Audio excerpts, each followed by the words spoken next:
4 ফেব্রুয়ারি সবে বরাতের নামাজ, সারা বছর নামাজ পড়বে না।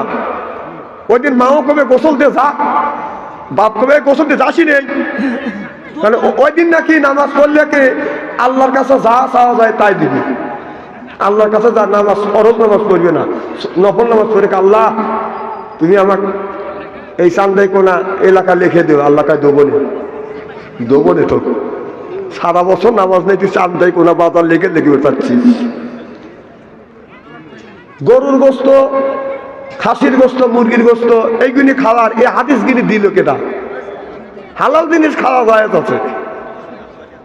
ওই দিন খায়া নামাজ পড়বে, ওই দিন খাওয়া যায়, নামাজ পড়া সব খালি ঢেক করে। ও যদি কি খাচ্ছেন, পোলাও আর গরুর গোস্ত তো খাইবের করছে কেটা?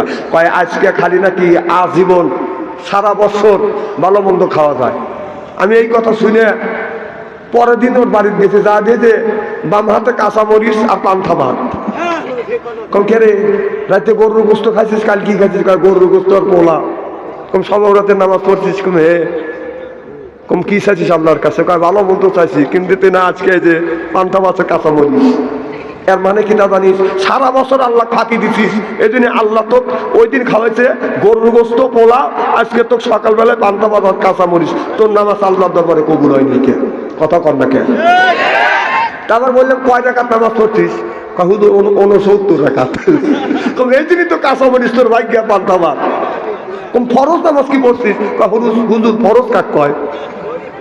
আমার কথা কি বুঝতেছেন নাকি? মানে ফরজ সুন্নাতের বেলায় নাই, জীবন ভরা যদি নফল পড়ে, একবার ফরজ নামাজের সিজদায় যা সুবহান রাব্বিয়াল আলা যে 3 বার বলবেন, আজীবন নফল পড়ে ওই সওয়াব আদায় করতে পারবেন। তাহলে ফরজ